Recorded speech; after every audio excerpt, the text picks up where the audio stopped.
பாஜகவில் இருந்து விலகினார் ஏக்நாத் ஷிண்டே. மகனுக்கு பதவி கிடைக்காததால் விபரீத முடிவு. கடும் அதிர்ச்சியில் மோடி.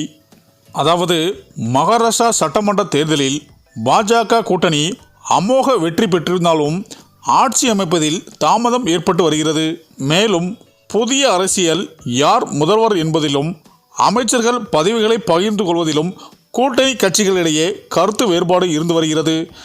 இது தொடர்பாக டெல்லியில் மத்திய அமைச்சர் அமித்ஷா முன்னிலையில் துணை முதல்வர் தேவேந்திர பட்னாவிஸ், அஜித் பவார் மற்றும் முதல்வர் ஏக்நாத் ஷிண்டே ஆகியோர் சந்தித்து பேசினார்கள்.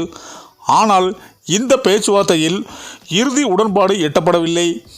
முதல்வர் பதவி மட்டும் பாஜகவிற்கு என்று முடிவு செய்யப்பட்டது. அதே சமயம் அமைச்சர் பதவியை பகிர்ந்து கொள்வதில் சிவசேனா மற்றும் பாஜக இடையே கருத்து வேறுபாடுகள் இருந்து வருகின்றன. இதனால் கடந்த சில நாட்களாகவே அவசரமாக ஏக்நாத் ஷிண்டே தசராவில் உள்ள தனது சொந்த ஊருக்கு புறப்பட்டு சென்றார். அதாவது நேற்று முன்தினம் பாஜக தன்னிச்சையாக வரும் 5ஆம் தேதி அமைச்சரவை பதவியேற்கும் என்று அறிவித்தது. இதையடுத்து நேற்று அவசரமாக ஏக்நாத் ஷிண்டே தனது சொந்த ஊரில் இருந்து மும்பை திரும்பினார். அவர் செய்தியாளர்களுக்கு அளித்த பேட்டியில் முதல்வர் விவகாரத்தில் பாஜக தலைமை எடுக்கும் எந்த முடிவுக்கும் சிவசேனா ஆதரவு கொடுக்கும் என்றார். சிவசேனாவிற்கு உள்துறை அமைச்சர் பதவி கேட்பதாகவும் மகன் ஸ்ரீகாந்த் ஷிண்டேவுக்கு துணை முதல்வர் பதவி கேட்பதாகவும் குறித்து செய்திகள் வெளியாவது குறித்து அதனை மறுக்காத ஏக்நாத் ஷிண்டே பேச்சுவார்த்தை நடந்து கொண்டிருக்கிறது என்று அதிகார பகிர்வில் இருக்கும்போது பல்வேறு சிக்கல்கள் பேச்சுவார்த்தைகள் மூலம் தீர்வு காணப்படும் என்றும் பேச்சுவார்த்தை இன்று அல்லது நாளை நடைபெறும் என்று தெரிவித்தார்.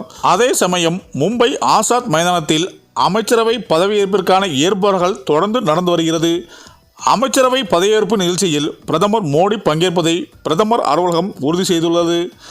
நாக்பூரில் தேவேந்திர பட்னாவிஸை முதல்வராக சித்தரித்து ஆங்காங்கே பேனர்கள் வைக்கப்பட்டுள்ளது. ஆனால் பாஜக தலைமை இவ்விவகாரத்தில் தொடர்ந்து மௌனம் காத்து வருகிறது. தேவேந்திர பட்னாவிஸை முதல்வராக அஜித் பவார் முதல் ஆளாக தனது ஆதரவை தெரிவித்துள்ளார். இப்பதவிக்கு பாஜகவில் தேவேந்திர பட்னாவிஸை பெயர்தான் முன்னிலையில் இருக்கிறது என்று பாஜக தலைவர்கள் தெரிவித்து வருகின்றனர். இந்த நிலையில்தான் கடந்த சில மாதங்களாகவே தன்னுடைய மகனுக்கு பாஜகவில் முக்கிய பதவி வழங்க வேண்டும் என்று சில நாட்களாகவே கோரிக்கை வைத்து வருகிறார் ஏக்நாத் ஷிண்டே. ஆனால் பாஜக தொடர்ந்து மறுத்து வருகிறது.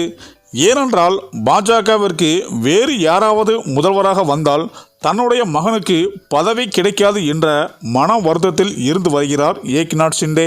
மேலும் தற்போது ஏக்நாத் ஷிண்டே பாஜகவில் இருந்து விலக முடிவெடுத்து உள்ளதாகவும் ஒரு தகவல் வெளிவந்து பாஜக தலைமை மோடியை கடும் அதிர்ச்சியில் ஆழ்த்தியுள்ளது என அரசியல் வட்டாரங்கள் கூறி வருகின்றனர். சரி, இந்த வீடியோ பற்றிய உங்கள் கருத்துக்களை கமெண்டில் சொல்லுங்கள். மேலும் வீடியோ பிடித்திருந்தால் லைக் பண்ணுங்கள், ஷேர் பண்ணுங்கள், மறக்காமல் நம்ம சேனலை சப்ஸ்கிரைப் பண்ணிக்கோங்க. நன்றி.